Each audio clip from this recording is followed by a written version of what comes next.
Thank you. Wow, a guy like me on a runway. Never thought I'd see that happen. Yeah, looking at me, you can probably tell I'm not a model. I've never even played one on TV. My name is Todd, and I'm a mathematician. I'm not really a fashion guy. To me, this is red. You probably have another name for it. But I started as a mathematician working with search engines.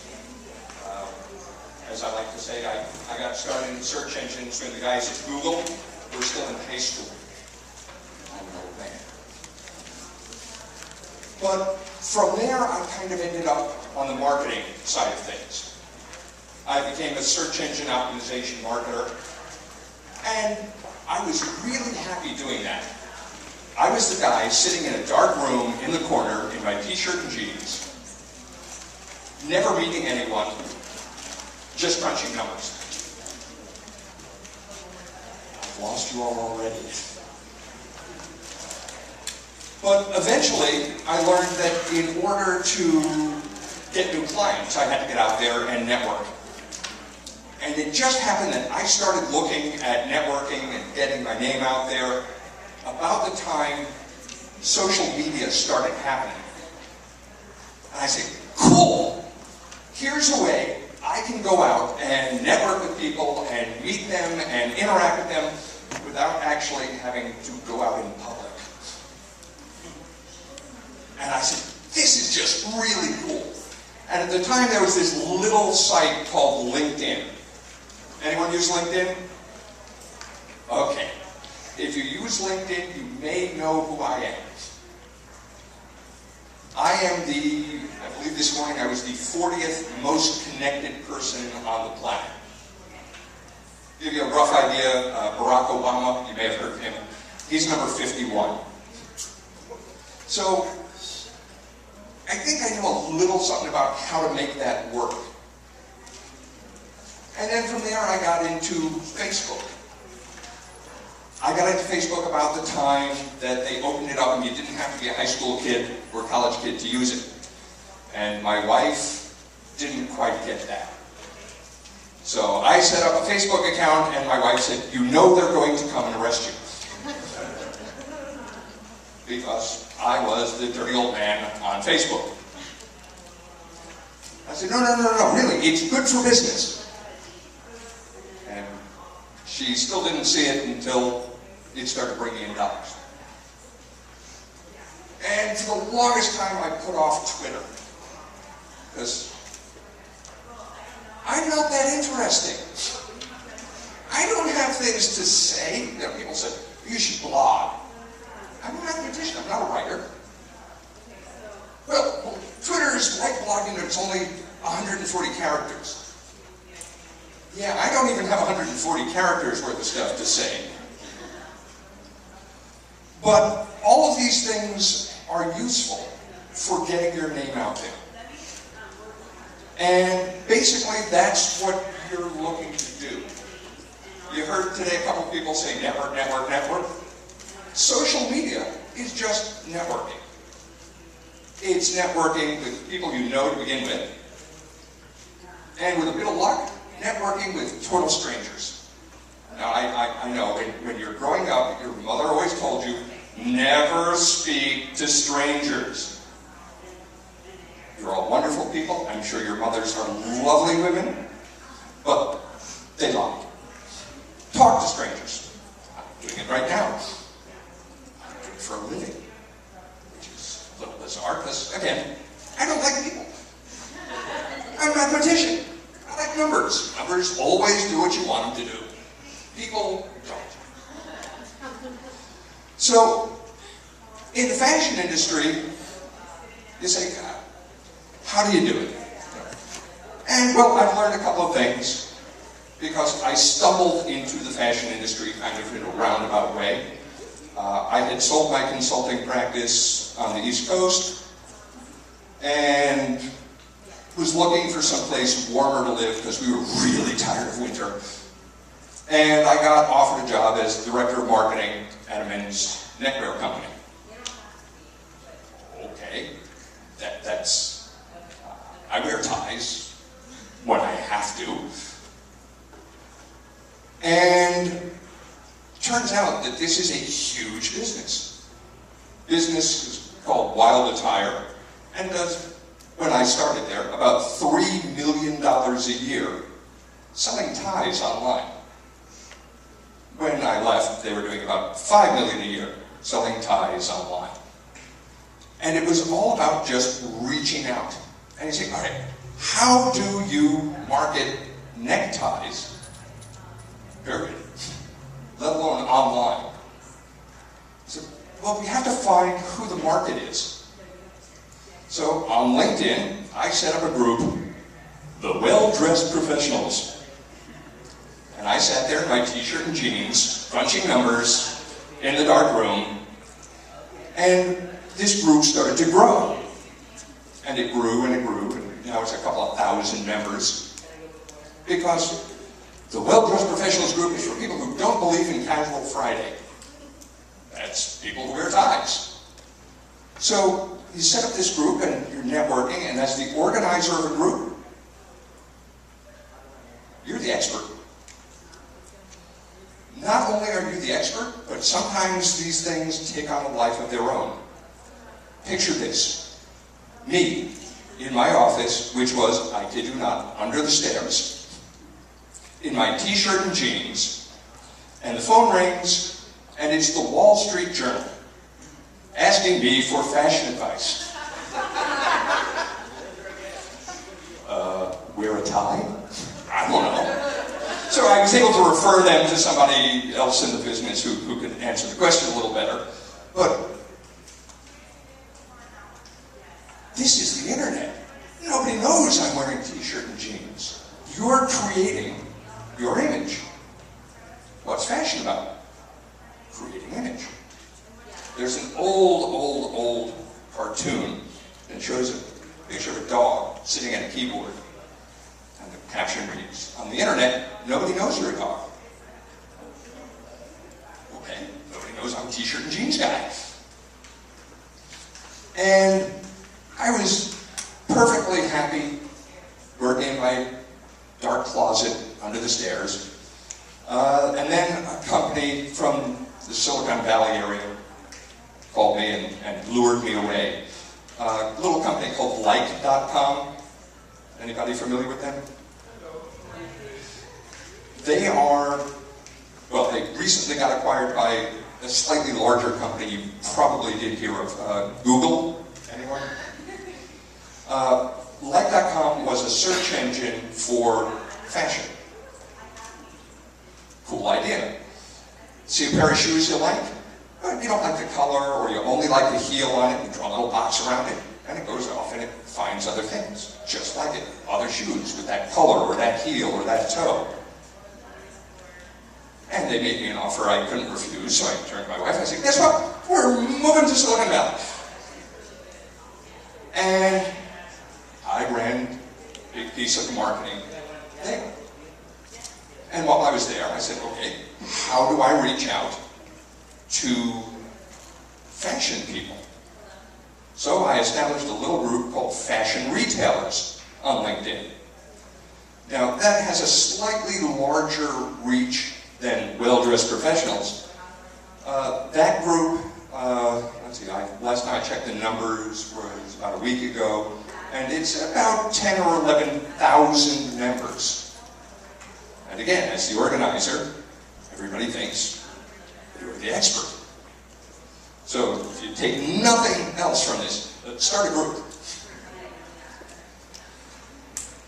Now, I bring up the Fashion Retailers group because, in theory, I assume most or all of you are in fashion.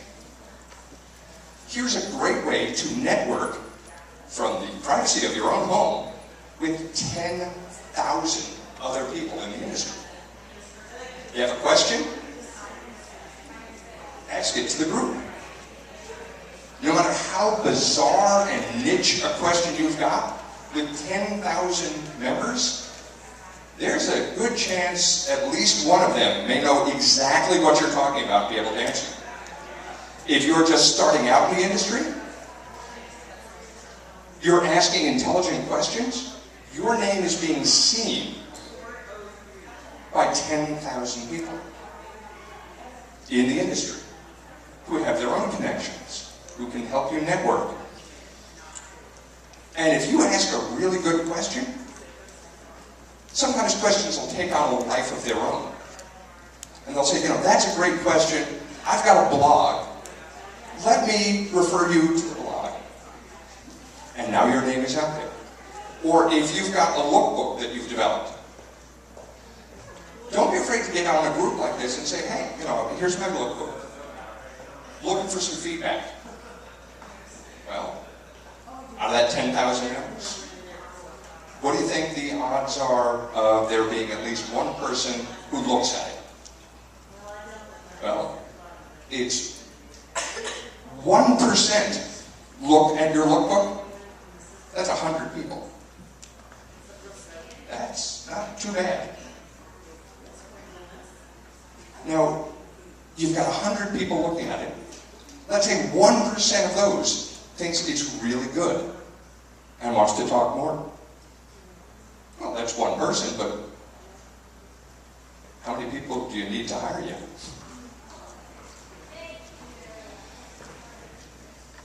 When you're getting out into social media, a couple of questions you have to ask yourself. Number one, who am I? You can say, well, I'm so-and-so, and this is what I do.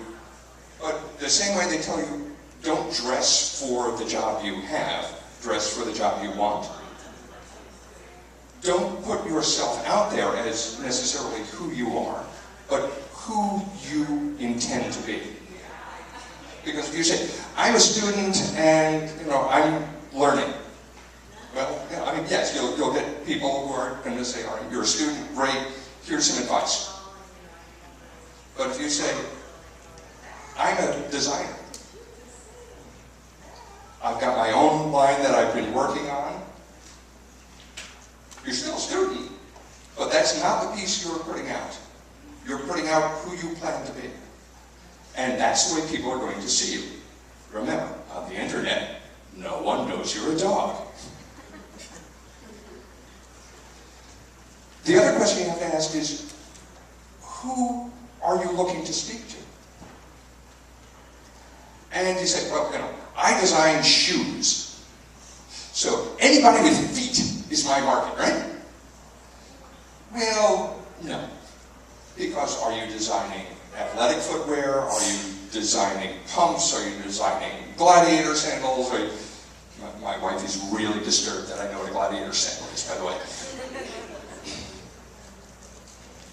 So, if you say, this is what I'm working on now, who is the audience for that?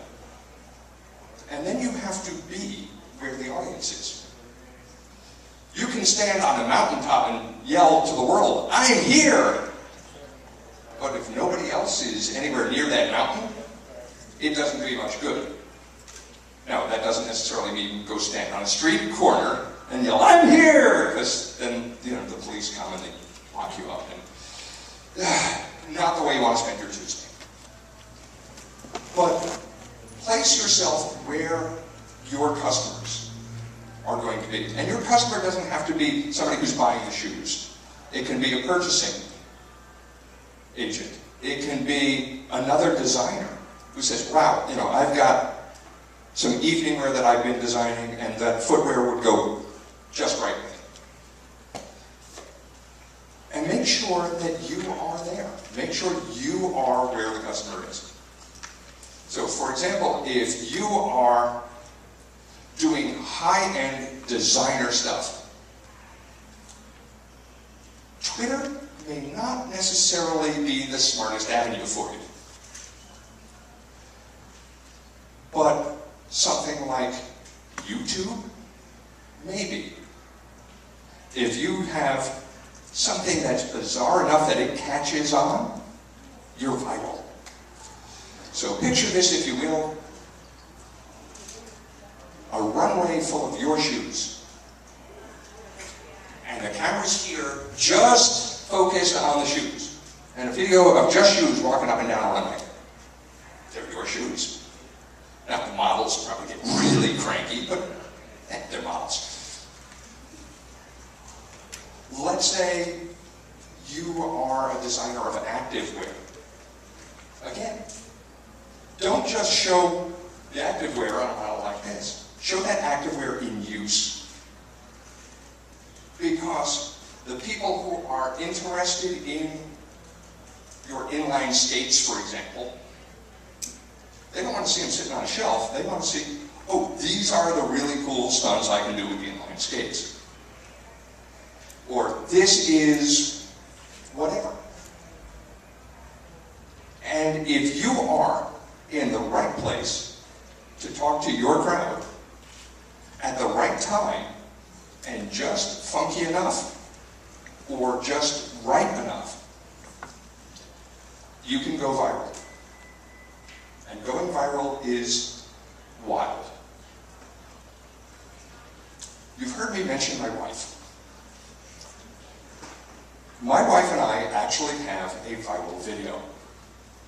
The way I found out it was viral is when we were sitting down one night watching television and one of these clip shows comes on.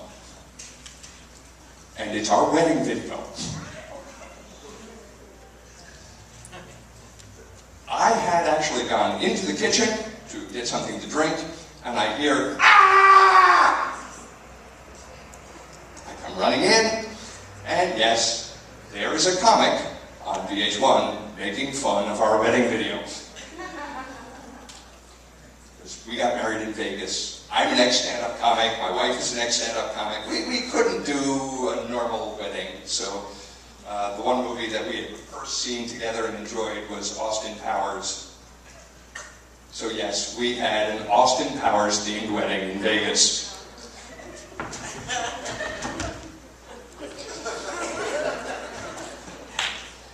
It's kind of bizarre going viral.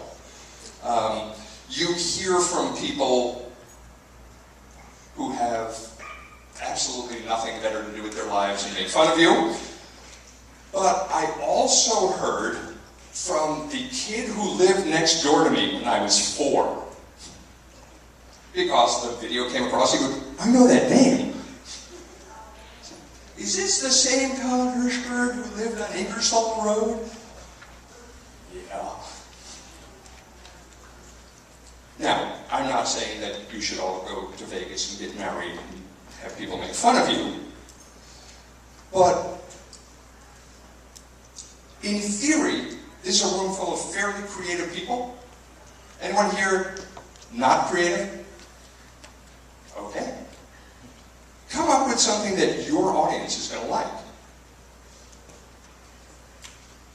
As a math guy, one of my new favorite viral videos is the Google Pizza video. Anyone seen this one yet? Google has their phones. And Google has mapping. And, you know, if you're on Google Maps, you can say, "Show me the nearest pizza place." Well, now with the phone, you can say, "Pizza." And it will tell you the nearest pizza place. This is a 10-minute video of some guy in front of a green screen going, "Pizza." Scene changes. "Pizza." Scene changes. "Pizza." Scene changes. "Pizza." 10 minutes of some guy going, "Pizza!" Somebody runs out, brings him some water. Pizza. I'm a mathematician. For me, this is really amusing because I can sit down and try to calculate just how many times he says pizza over the course of 10 minutes. 832. Yeah, I don't sleep much. So, we know that Twitter can be useful, especially if you use things like TwitPics and what have you. Does anybody here use Twitter? Excellent. How many followers do you have? That's a great start. You ever get things retweeted? Good. That's what it's about. Believe it or not, that is a really basic version of viral activity.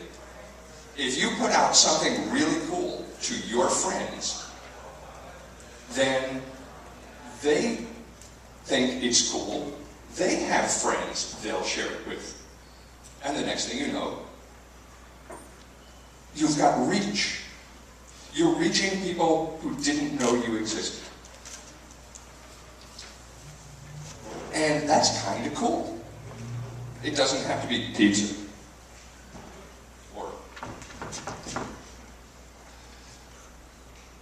So, there are always new avenues springing up. And you have to be aware of them, keep your eyes open for them, and use them. I mean, when I was your age, like I said, I'm an old man. When I was your age, reaching out to people, and you had a Rolodex. And a Rolodex was this chunk of plastic. Some of you know what I'm talking about. And you had business cards taped to index card. Index cards were pieces of paper. Taped to index cards. And you said, okay, I am looking for somebody who is a wholesaler. So, okay, Bob's not a wholesaler. Bert's not a wholesaler. Candy's not a wholesaler. And you went through every card with your little notes, trying to figure out who was who. LinkedIn will be a ridiculously useful tool for you, because this is a toy you can play with that does everything a Rolodex does, and so much more, like search. So you go in, you type in wholesaler, and a list of all the wholesalers you know come up. More importantly, if you don't know any wholesalers, a list will come up of all of the wholesalers the people you know. And that is insanely powerful. Those of you who are old enough to remember the Rolodex can remember when you didn't have somebody who fit the bill, you just started at the A's and started calling everybody you knew, trying to find the person who could connect you. One thing I will definitely suggest to all of you who are on LinkedIn, send me an invitation to connect. Like I said, I have about 26,000 some odd first-degree connections, which is about 5 million second-degree connections, which is, I think, last time I looked, was about 32 million in my whole network. You connect to me, that 5 million becomes your third degree, and I'm always happy to pass along introductions. I won't pass along a sales pitch because it's annoying, but I will always pass along introductions, and it's a nice thing to have. So, anyone not on LinkedIn yet? Okay. Set up a profile. It takes a couple of minutes. It is something that will be worthwhile as your career progresses. And when you're in there, of course, I say, feel free to join the Fashion Retailers group. Get me up to 10,100 people in the group. And it is a very active group. Last time I looked, it was about 320 discussion threads running. So people are talking, and it's always kind of nice to get your name in front of that many people and to know that it's a resource. Other groups you may want to join, WWD has a group. FMG has a group, Fashion Merchandising Group. There are several fashion and apparel industry groups on LinkedIn. LinkedIn will let you join 50 groups, so choose wisely, because you're going to spend so much of your time just living in groups. So, anybody have any questions, comments, complaints? Anybody want to throw things at me? Tomatoes would be good. I'm pretty hungry at this point myself. Yes? What do you do with the tag? I'll actually give out my business card, but just look for Todd Hirschberg. Really, really easy to find. Yes? Over the summer, probably like 2-3 months ago, I actually got into Twitter, and I had it started for like 3 solid months. I had a good amount of followers and everything, and then finally it got to the point one day I just deleted Twitter. I just got tired of it and stuff, because the one thing, being in fashion and stuff, like I want the, because of course all of us is self-conscious. I will admit, I'm self-conscious, but not in a conceited way, but in a constructive way. And how can you still, because I'm planning to get in Twitter, but I want to get in Twitter when I'm more established, where I'll be able to have more things to say. But how can you still keep that class of, let's say, of Coco Chanel, Marc Jacobs, without seeing like another typical salesperson? Not really easy. Put out things that are interesting. Don't say, hey, I've got a new line. You can. That's great. That's wonderful. People who are following you are interested in knowing about your new line. But they don't want to know every day that you have a new line. So what you do is you say, hey, Phoenix Fashion Week is coming up. Say, have you seen the new color book? Have you seen the new palette for fall? If you find an interesting article, post a link to it. And this way you're just putting out information. And people will follow that, and they'll retweet you. And if they retweet that, somebody gets it, and they say, oh, this is a pretty interesting feed coming in. And they'll follow you.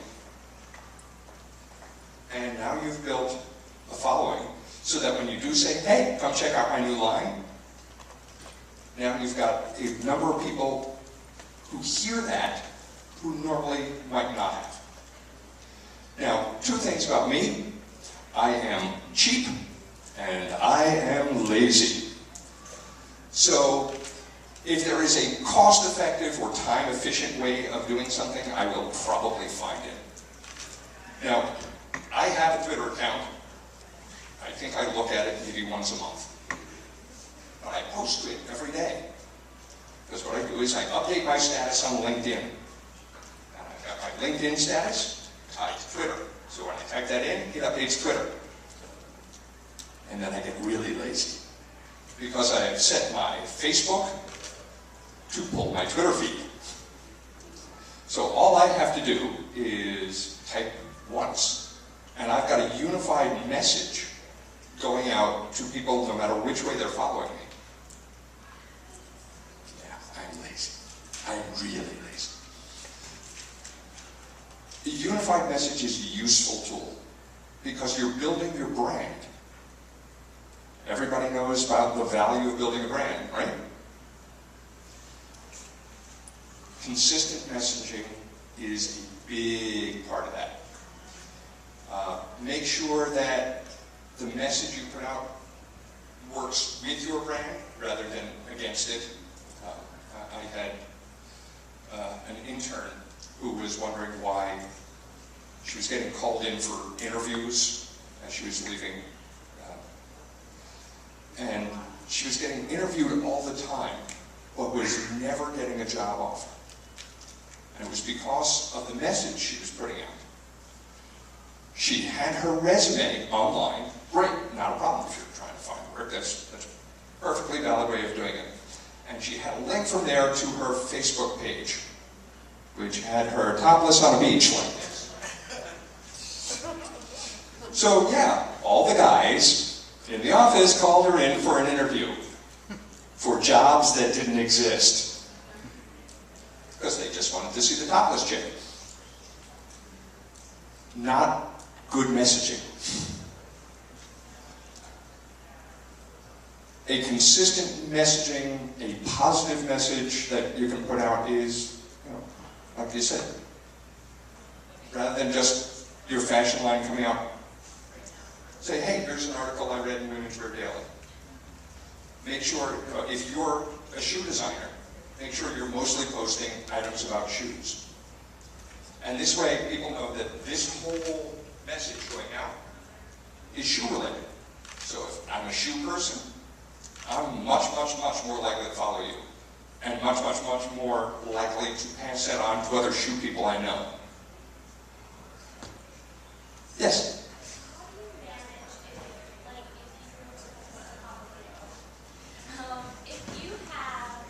You're an individual. Yes. You're not just one thing. Like, I'm a martial arts instructor. I'm a fashion consultant. How do you need separate Twitter accounts for that? Or how do You can, or you can be just as lazy as I am and just be a completely one-dimensional person.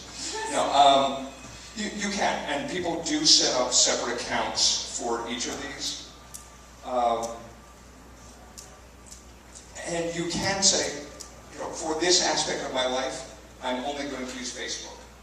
For this aspect, for the business side of my life, I'm going to use LinkedIn. For the personal side of my life, I'm going to use Facebook. For the general broadcast, I'm going to use Twitter, or my blog, or whatever. And you can do it that way. Just make sure that if you've got a whole group of people who are on multiple avenues, make sure that they understand that, yes, they will be seeing a different side view. Yes?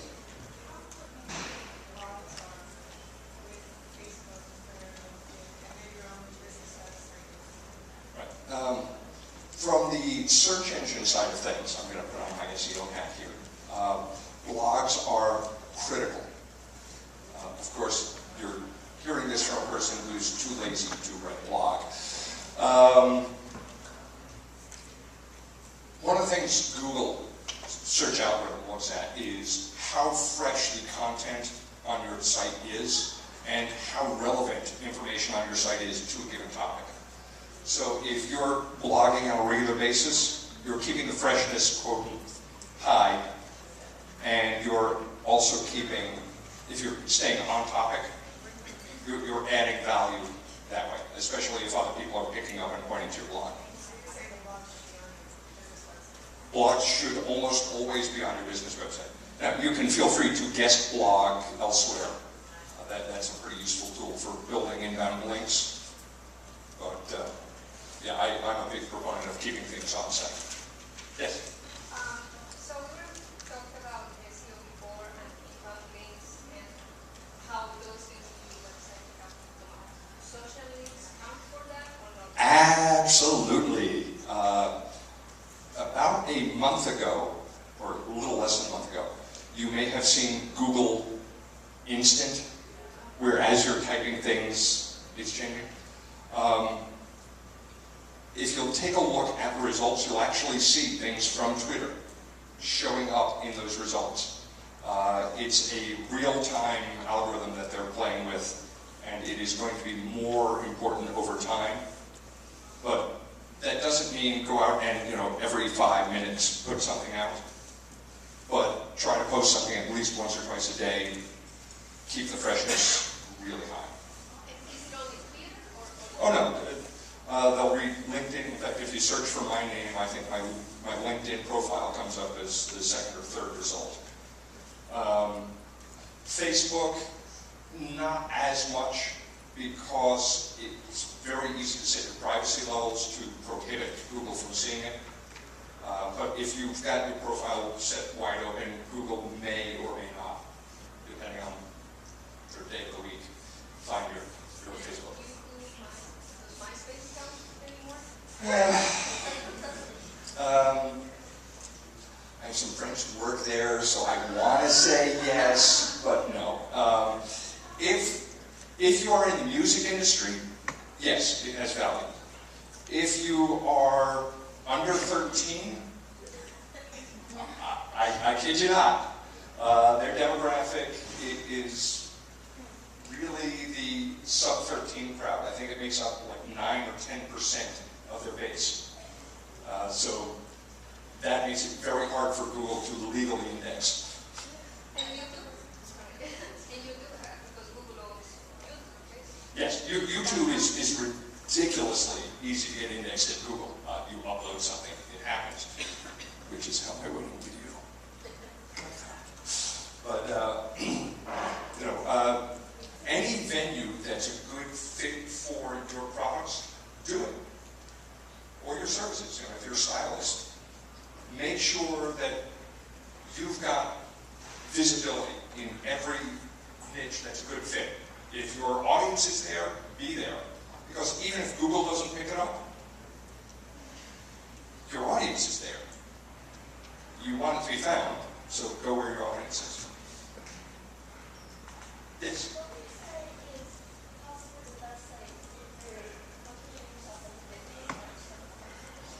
LinkedIn. Defining your customers?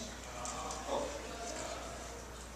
You really want to figure out where your customers are. For example, if your business is television styling or film styling, thebiz.variety.com is a social site specifically for the entertainment industry, and you want to be there. You want to be active on pretty much any entertainment-related site. If you're in the shoe business, you want to be found on shoe-related venues. Again, I don't know of all the shoe blogs. Like I said, it's enough that my wife is disturbed because I know what Gladiator Sample is. I don't want to get into mules and pumps. But, but pretty much any niche, you will know for your specific industry where your peers and where your clients or potential clients can be found.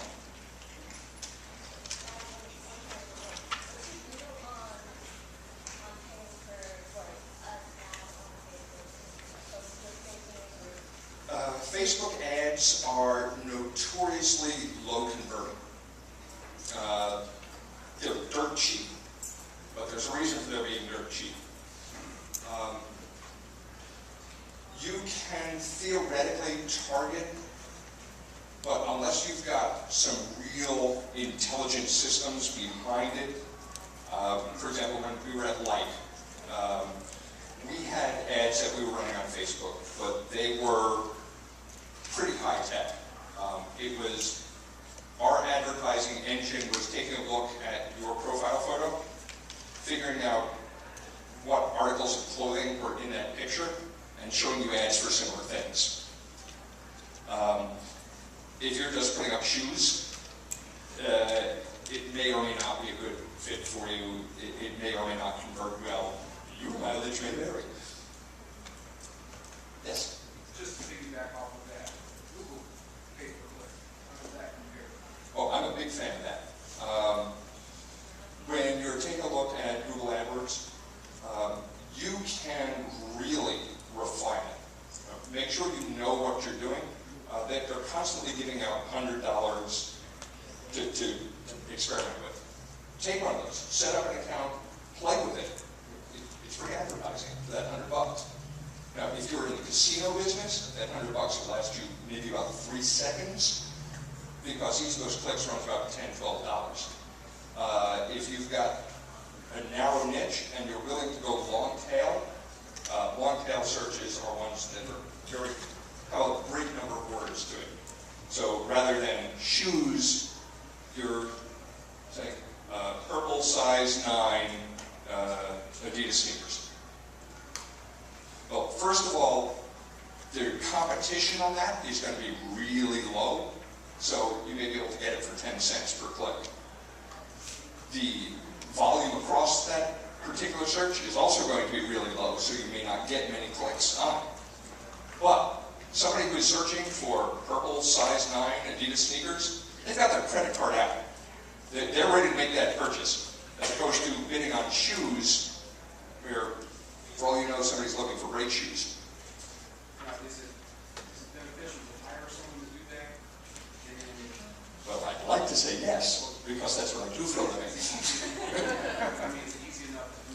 it really is easy enough to do yourself. If you go to the Google AdWords website, there is actually a place in there where you can get keyword suggestions, and it'll show you, this is about how much it'll cost you, and this is about how much traffic you can expect from it, and you can say, all right, let me play with a couple things, and then when you find a fit that's good, you say, add to list, and it'll set up a whole campaign for you. Just one other quick question about Facebook fan page. What are your thoughts on that? Big fan of fan pages. If no other reason, then there is a hard limit of 5,000 friends you can have on Facebook, but there is no limit to the number of people you can have as fans. How do you convert those? Well, what I did is I set up mine. I had about 4,000 friends on Facebook. Slut. And basically I sent out a note to my saying, hey, this is getting unwieldy. Please follow me on my fan page because this is, the noise level makes it very hard for me to actually hear my niece. And not everyone will move, but a number of them will, and you just over time, hey, once a month, say, still trying to get this number down to a reasonable number, or if somebody requests to be a friend, and they're just a customer or something like that, say, here's where you should join, not here. And you have a Besides Facebook, what other social networks that building a brand for like other social networks? Right. Depends on where your customers are. Every industry is going to be different. Like I said, there's one for the entertainment business. There are local ones that you may want to join. I've got one for Orange County, California, because that's where I live. But named, group site, all of these are effectively social networking as well. But you have to really say, all right, this is my focus. This is where my peers or my customers are. And, depending on what your specific set is. Find out where your peers are. That's always a pretty good place to start. And one more question. What was the hardest thing you as far as building that? What was the hardest part about it? Like getting people to come in? For me, I think the hardest part was because I started with these things so early, it was maintaining focus. When I joined LinkedIn, there were, I think it was 100,000 people worldwide on it. So, okay, I've met all of you now. And the same question gets asked over and over again. You get a little, all right, I'll come back next month. Now that is not the case. You can get active with, LinkedIn is about 70, 75 million users. Facebook, according to the TV ads, is 500 million people. So if you find that your audience is in a niche that is still small, maintaining a focus is still going to be the tricky part. Okay, I'm being told to have my head cut off. So thank you all, and if you have questions, I'll be around.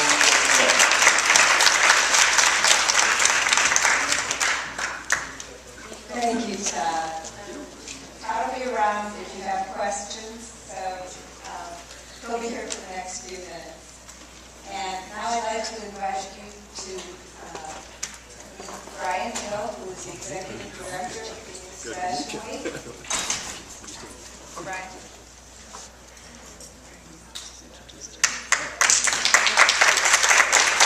How's it going? Alright, so we're going to change some setup. Do you guys mind on this side? Grab a seat on that side. You guys on that side of mine? Thanks for that surprising entrance to this.